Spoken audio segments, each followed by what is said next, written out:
Anybody that knows Scott and I will tell you that we work our tails off in the off season.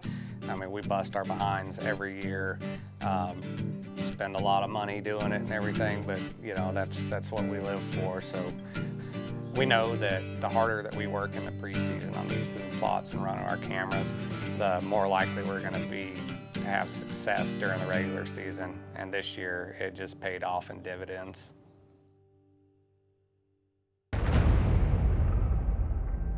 The essence of who we are and the realities in which we stand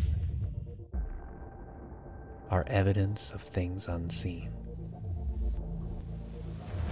And the individual frames of our life that exist between the beginning and the end are influenced with purpose. They are the shadows of the substance. They are the moments that are leading us to hallowed ground.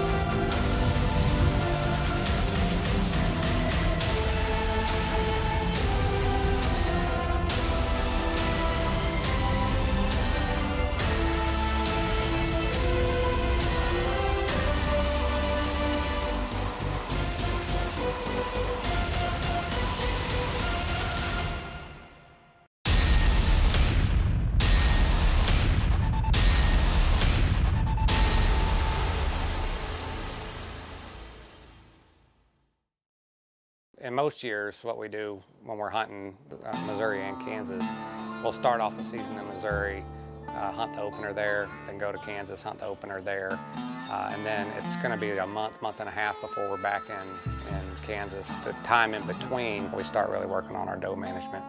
With Scott taking out Triple Crown so early, it was time for me to get in the woods, and I was pretty pumped to know that I had a full-time cameraman for the foreseeable future.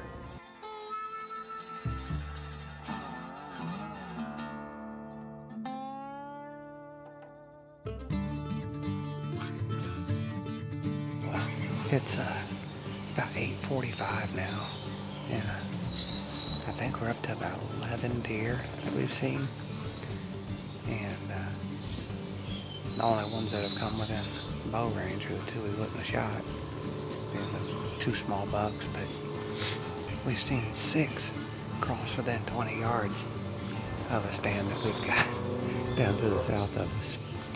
And of course, the wind would have been perfect for that set too, but oh well.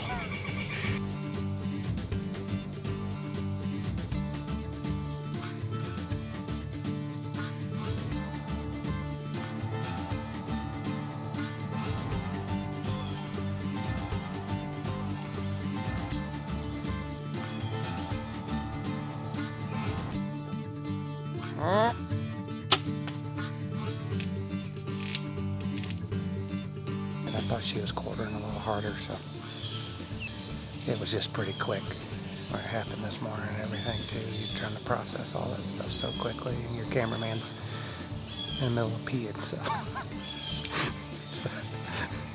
it's hard. And as you can tell, that doe was pretty well booking it when she was coming through here. So thank the Lord for blessing us with one. I am very, very grateful that I have my first Missouri tag going on something this morning. So hopefully we can kill a few more of those and maybe a couple more bucks yet this season.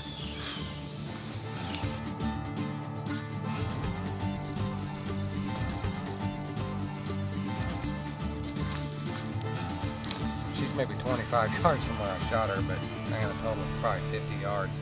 That Exodus just absolutely ate her up. I mean, that's my first deer with an Exodus, and I was really excited to be able to try them and go to a fixed blade broadhead again, and boy, it didn't disappoint me. I'll take these kind of results every day. This episode brought to you by Bloodsport Archery, 100% carbon, hand-sorted premium arrows. I demand the best. In a game of inches, when the smallest of imperfections can mean the difference between success and failure, I feel confident knowing that every QAD Ultra Rest has been designed, manufactured and assembled right here on American soil. With unparalleled precision and uncompromised quality, the UltraRest is more than a piece of equipment. It's part of who we are. I shoot the UltraRest, America's Rest, only by Quality Archery Designs. The Deadshot tree pod from Caldwell, fully adjustable to support firearms or crossbows, leaving you with hands-free mobility. Caldwell's Deadshot tree pod, true bench rest accuracy from your tree stand. 31858. Is that right? Yes.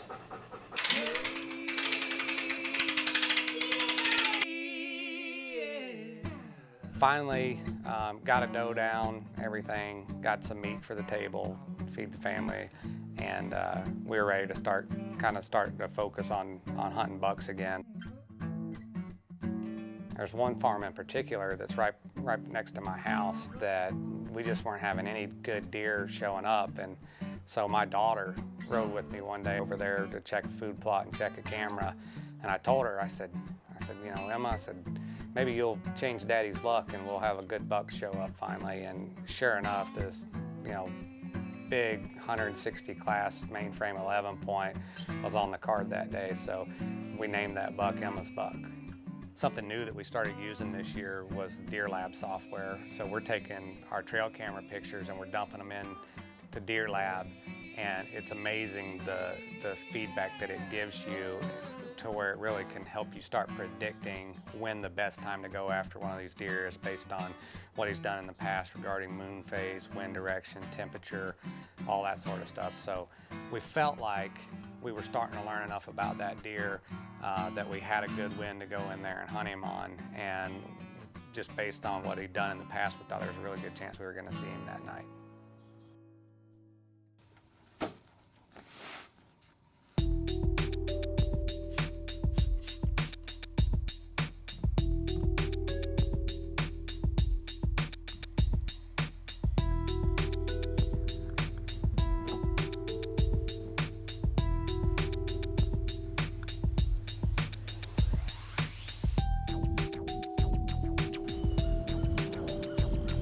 It's about 6:25, and most nights in the past week or so, this has been about the time that they've been showing up. We've got just less than an hour of daylight left, so we are in the magic hour. It's been cloudy, overcast, very windy. I mean, like 25, 30 mile an hour winds all day. And all of a sudden this afternoon, I mean, it just cleared up. It's clear as a bell right now.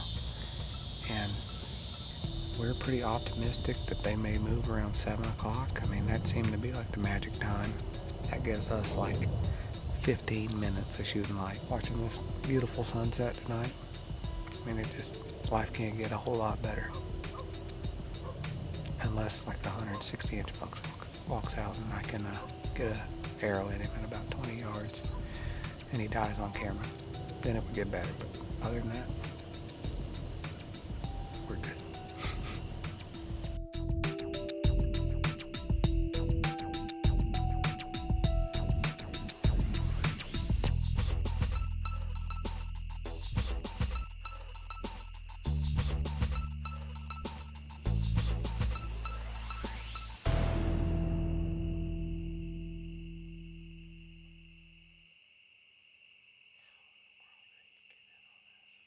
There's another buck behind him. Dude, that's Emma's buck.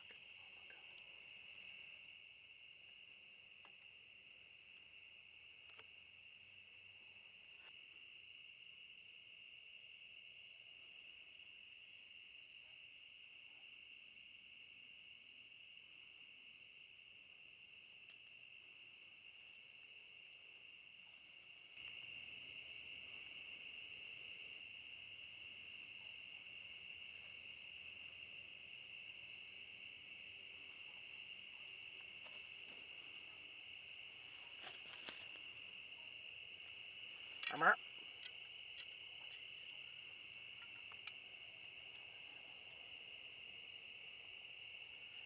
Oh no.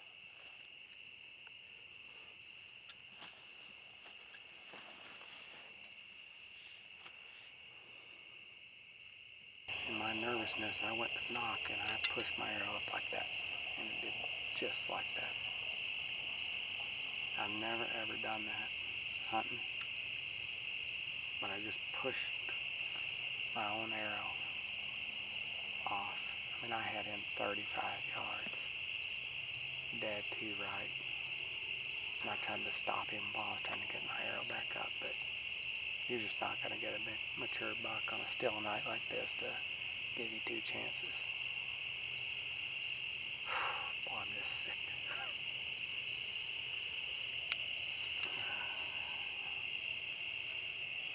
Emma's buck 1.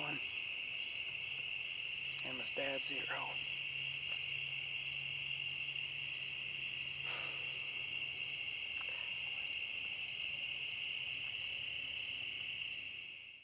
The new Icon trail camera line has a camera for every hunter, completely redesigned and 100% satisfaction guaranteed. Icon trail cameras has you covered no matter the situation.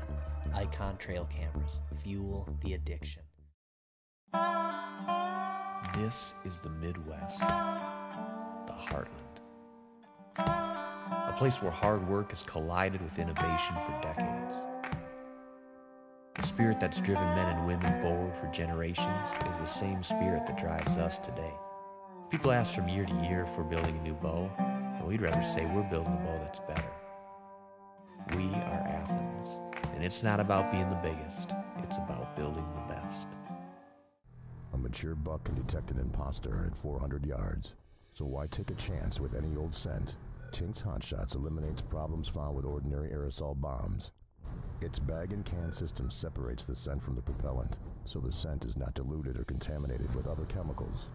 While aerosols may contain as little as 33% lure, Tink's Hot Shots spray 100% pure scent, 100% of the time. Tink's Hot Shot.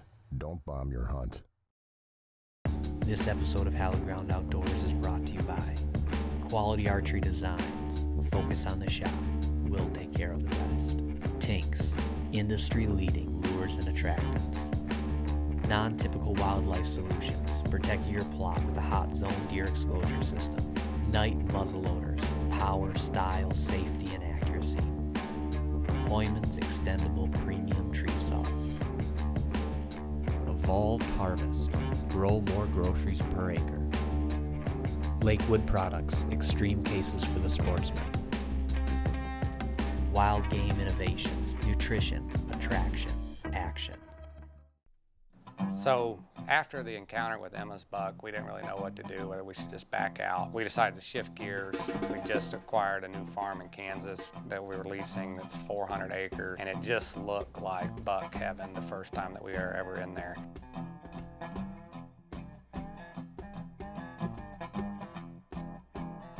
There's a major creek that runs through it.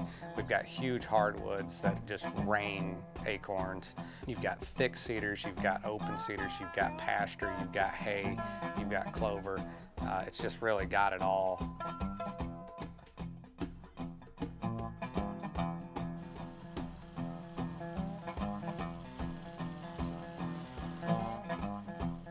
We put in a ton of effort getting some food plots in the ground, praying for rain.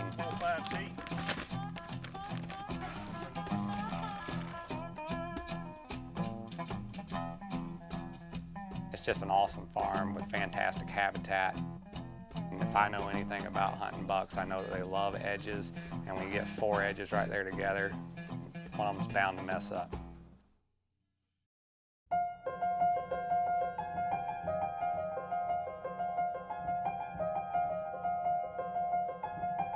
So we actually had a buddy of ours that went down to Kansas and checked cameras for us on this new farm. And he kind of held out for a little while, but he finally let loose that he'd gotten a pretty good buck on camera. This was a deer that just looked to have it all. I mean, super tall, great tine length, exceptional mass, non-typical points, big split G3. The other side was just a huge mainframe 6-point side with a few stickers and stuff. This year we were really blessed to have a lot of great deer to hunt in Kansas. When you see a deer like bush hog show up, you forget about all those other bucks, and that deer all of a sudden became my obsession. We get all these trail camera pictures. Scott and I put them in a deer lab, and we really start breaking it down. And with using the software, we're thinking, man, this deer is really killable. What I think we got from it more than anything is from the time of day that he was in there, we knew that his bedroom had to be probably within 100, 150 yards of that food plot.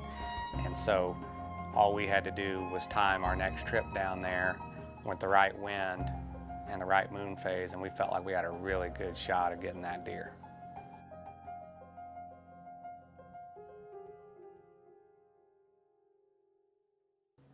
The first morning in, we go in, we see a doe or a couple does. First evening in, late in the evening, we caught a glimpse of a giant buck, and we were pretty sure it was bush hog.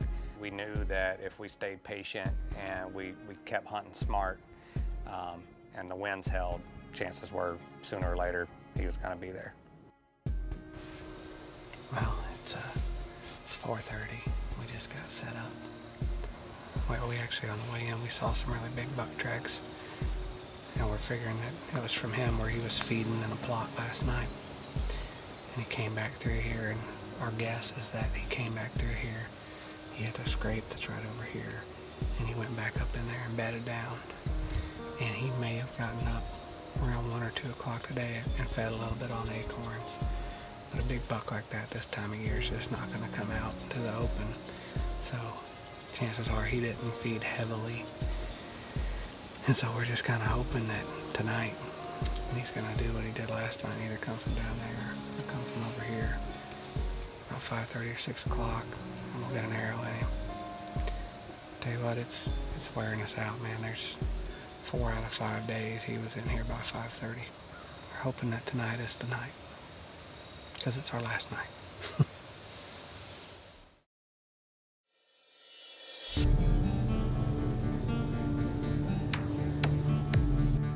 Well, it's about 5 minutes to 6, and no bush hog yet. But we're hopeful that he'll show up. But it was really hot earlier. Wind's starting to lay down. Air temperature's dropping. It's everything you could hope for.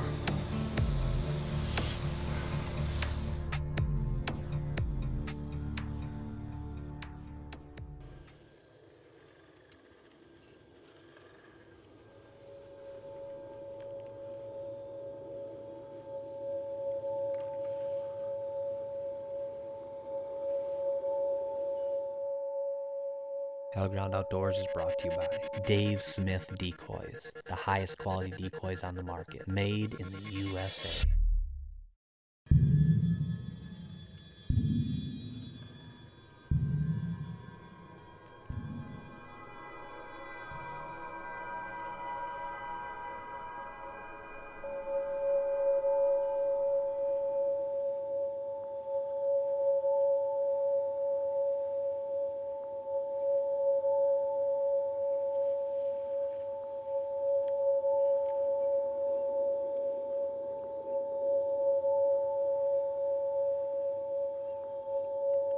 We were set up in a way because we just knew that when he came out, he was going to move through the plot from right to left, but he didn't. He worked from left to right, which kind of caused us a little bit of scrambling and stuff. But he finally got in a position. Scott had to move the camera. He got the camera in position. It was a little bit chaotic for a few minutes there, but I drew my bow and just buried the pin harder than I ever have before, right in there behind that shoulder.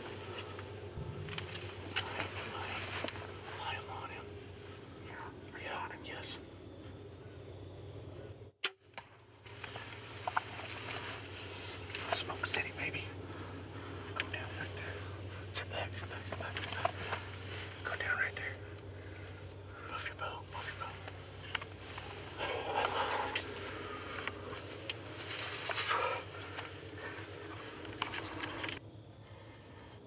There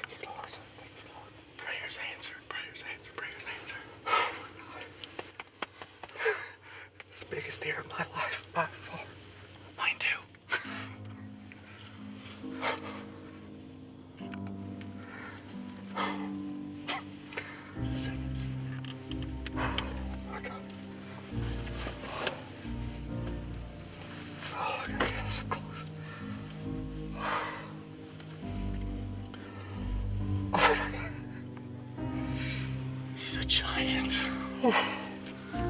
He's 200. That deer is world class. We started calling him bush hog because there's a rub I saw over here.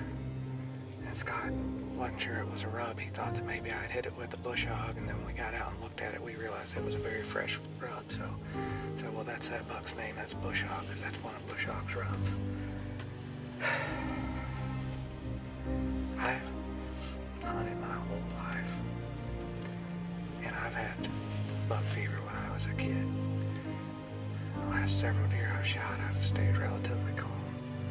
I was a wreck when that deer was there. My heart, I'm pretty sure you probably got audio of my heartbeat. Dude, I was freaking. We did it, man. That's my God, what a deer.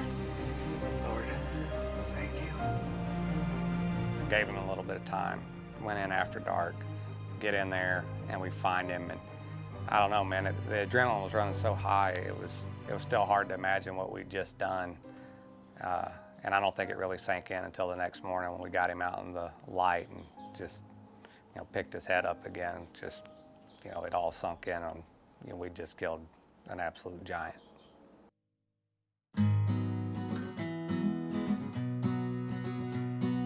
It's just hard to explain, but it was, years of very strategic hard work coming together. Even so, I've had a lot of people say, you guys earned that deer, you deserved it and everything. And, honestly, I've hunted my whole life, and I can't say that anybody deserves a deer like that. It's nothing short of a blessing from above to be able to get your hands on an animal like that. And I don't make any bones about it that was the man upstairs doing, not mine. Well, like I said, Scott and I have been hunting together for a long time. And ever since we got hallowed ground, it just seemed like things were starting to kind of change for us. Don't say like what, well, like I said, just Okay. in case he doesn't use it. In this sanctuary, my hallowed ground, and I am standing on this hallowed ground, where I was born, and it's where they lay me down. If anybody asks where I can be found, you tell them I'll be right here on this hallowed ground. Yeah, I'll be right here on this hallowed ground. Yeah, I'll be standing on this hallowed ground. Closed captioning is provided by FlexTone Deer Calls. No matter what the deer vocalization you need to produce, FlexTone has you covered. FlexTone Game Calls, designed by nature, FlexTone engineered.